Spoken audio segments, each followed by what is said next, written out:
Hi Mark, this is Edith, and my Chinese name is Lai Zirong, and my student number is S04411039, and I am sophomore in NCUE.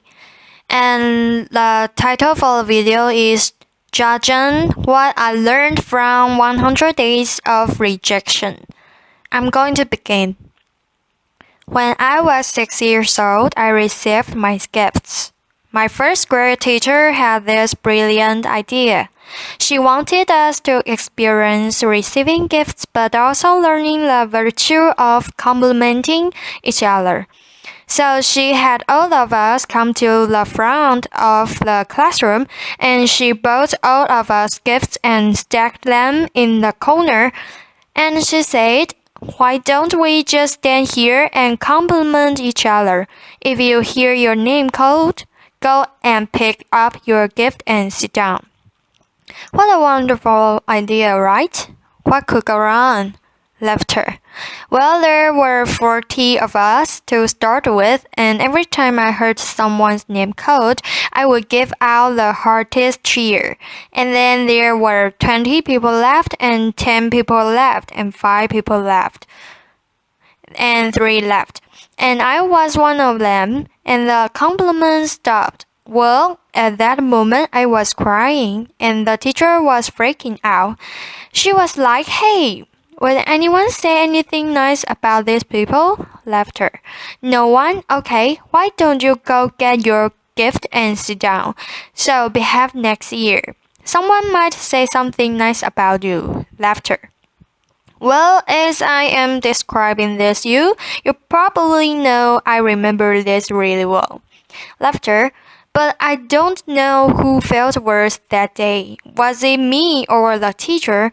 She must have realized that she turned a team-building event into a public roast for 3 6-year-olds. And without the humor, when you see people get roasted on TV, it was funny. There was nothing funny about that day. So that was one version of me. And I would die to avoid being in that situation again. To get rejected in public again. That's one version. Then fast forward 8 years, Bill Gates come to my hometown, Beijing, China, to speak. And I saw his message. I fell in love with that guy. I thought, wow, I know what I want to do now. That night I wrote a letter to my family telling them, by age 25, I will build the biggest company in the world. And that company will buy Microsoft. Laughter. I totally embraced this idea of conquering the world. Domination, right? And I didn't make this up. I did write that letter, and here it is. Letter, laughter. You don't have to read this through. Laughter. This is also bad handwriting, but I did highlight some keywords. You get the idea. Laughter. So that was another version of me, one who will conquer the world. Well, then 2 years later, I was presented with the opportunity to come to the United States. I jumped on it because that was where Bill Gates lived, right? Laughter. I thought that was the start of my entrepreneur journey. Then fast forward another 14 years. I was 30. Nope, I didn't build that company. I didn't even start. I was actually a marketing manager for a Fortune 500 company. And I left. I was stuck. I was stagnant. What is that? Where is that 14-year-old who wrote that letter? It's not because he didn't try. It's because every time I had a new idea, every time I wanted to try something new, even at work, I wanted to make a proposal. I wanted to speak up in front of people in a group. I felt there was this constant battle between the 14-year-old and the 6-year-old. One wanted to conquer the world, make a difference. Another was afraid of rejection. And every time that 6-year-old one. And this year even persisted after I started my own company. I started my own company when I was 30. If you want to be Bill Gates, you've got to start sooner or later, right? When I was an entrepreneur, I was presented with an investment opportunity, and then I was turned down. And that rejection hurt me. It hurt me so bad that I wanted to quit right there. But then I thought, hey, will Bill Gates quit after a simple investment rejection? Would any successful entrepreneur quit like that? No way. And this is where it clicked for me. Okay, I can build a better company. I can build a better team or better product. But one thing for sure, I've got to be a better leader. I've got to be a better person. I cannot let that 6-year-old keep dictating my life anymore. I have to put him back in his place. So this is where I went online and looked for help. Google was my friend. Laughter. I searched, how do I overcome the fear of rejection? I came up with a bunch of psychology articles about where the fear and the pain are coming from. Then I came up with a bunch of rah-rah inspirational articles about don't take it personally, just overcome it. Who doesn't know that? Laughter. But why was I still so scared? Then I found this website by luck. It's called rejectiontherapy.com. Laughter. Rejection therapy was this game invented by this Canadian entrepreneur. His name is Jason Comley. And basically the idea is for 30 days, you go out and look for rejection, and every day get rejected as something, and then by the end, you desensitize yourself from the pain. And I love the idea. Laughter, I said, you know what? I'm going to do this, and I'll feel myself getting rejected 100 days. And I came up with my own rejection ideas, and I made a video blog out of it. And so here's what I did. This is what the blog looked like. Day 1. Laughter. Borrow $100 from a stranger. So this is where I went to where I was working. I came downstairs and I saw this big guy sitting behind a desk. He looked like a security guard, so I just approached him. And I was just walking, and that was the longest walk for my life. Hair on the back of my neck standing up. I was waiting and my heart was pounding. And I got there and said, "Hey sir, can I borrow $100 from you?" Laughter, and he looked up. He's like, "No, why?" And I just said, "No, I'm sorry." Then I turned around and I just ran. Laughter. I felt so embarrassed, but because I filmed myself so last night I was watching myself getting rejected, I just saw how scared I was and looked like this kid in The Sixth Sense. I saw dead people. Laughter.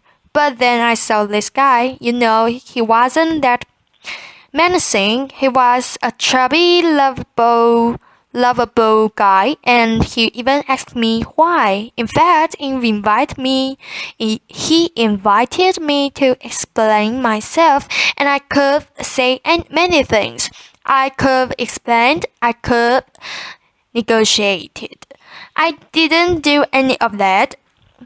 All I did was run. I felt, wow, this is like a microcosm of my life. Every time I left the slightest rejection, I would just run as fast as I could. And you know what? The next day, no matter what happened, I'm not going to run. I'm staying engaged. Day 2. Request a burger refill. Laughter. It's when I went to a burger joint. I finished lunch and I went to the cashier and said, "Hi, can I get a burger refill?" Laughter. He was all confused, like, "What's a burger refill?" Laughter. I said, "Well, it's just like a drink refill but with a burger." And he said, "Sorry, we don't do burger refill, man." Laughter. So this is where rejection happened and I could have run. But I said, "Well, I love your burgers. I love your joint. And if you guys do a burger refill, I will love you guys more." Laughter. And he said, "Well, okay, I will tell my manager about it, and maybe we'll do it, but sorry we can't do this today." Then I left, and by the way, I don't think they've ever done burger refill. Laughter. I think they're still there, but the life and death feeling I was feeling the first time was no longer there, just because I stayed engaged. Because I didn't run, I say, "Wow, great, I'm already learning things, great." And then day 3, getting Olympic donuts. This is where my life was turned upside down. I went to a Krispy Kreme. It's a donut shop in mainly the southeastern part of the United States. I'm sure they have some here too. And I went in. I say, "Can you make me donuts that look like Olympic symbols?" Basically, you interlink 5 donuts together. I mean, there's no way they could say yes, right? The donut maker took me so seriously. Laughter. So she put out paper, started jotting down the colors and the rings, and it's like, "How can I make this?" And then 15 minutes later, he came out with a box that looked like Olympic rings. And I was so touched, I just couldn't believe it. And that video got over 5 million views on YouTube. The world couldn't believe that either. Laughter. Because of that, I was in newspapers, in talk shows, in everything. And I became famous. A lot of people started writing emails to me and saying, what you're doing is awesome. But fame and notoriety did not do anything to me. What I really wanted to do was learn and to change myself. So I turned the rest of my 100 days of rejection into this playground, into this research project. I wanted to see what I could learn. And then I learned a lot of things. I discovered so much secrets. For example, I found if I just don't run, if I got rejected, I could actually turn a no into a yes. And the magic word is why. So one day I went to a stranger's house. I had this flower in my hand, knocked on the door and said, "Hey, can I plant this flower in your backyard?" Laughter. And he said no, but before he could leave, I said, "Hey, can I know why?" And he said, "Well, I have this dog that would dig up anything I put in the backyard. I don't want to waste your flower. If you want to do, let's go across the street and talk to Connie. She loves flowers." So that's what I did. I went across and knocked on Connie's door, and she was so happy to see me. Laughter. And then half an hour later, there was this flower in Connie's backyard. I'm sure it looks better now. Laughter. But had I left after the initial rejection, I would have thought, well, it's because the guy didn't trust me. It's because I was crazy because I didn't dress up well. I didn't look good. It was none of this. It was because what I offered did not fit what he wanted. And he trusted me enough to offer me a referral using a sales term. I converted a referral. Then one day, and I also learned that I can actually say certain things and maximize my chance to get a yes. So, for example, one day I went to a Starbucks and asked the manager, "Hey, can I be a Starbucks greeter?"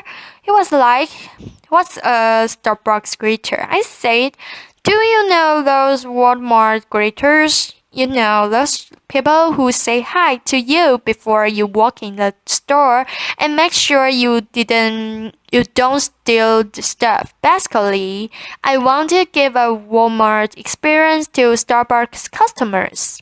Laughter. Well, I'm not sure that's a good thing actually. Actually, I'm pretty sure it's a bad thing. And he was like, "Oh, yeah, this is how he looked. His name is Eric." And he was like, "I'm not sure. This is how he was hearing me, not sure." Then I asked him, "Is that weird?" He's like, "Yeah, it's really weird, man."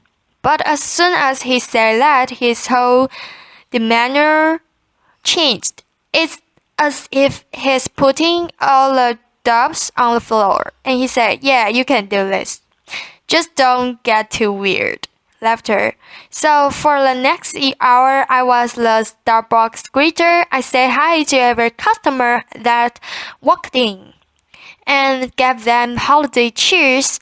By the way, I don't know what your career trajectory is. Don't be a greeter. Laughter. It was really boring, but then I found I could do this because I mentioned, "Is that weird?" I mentioned the job that he was having. And because I mentioned, "Is that weird?" that means I wasn't weird.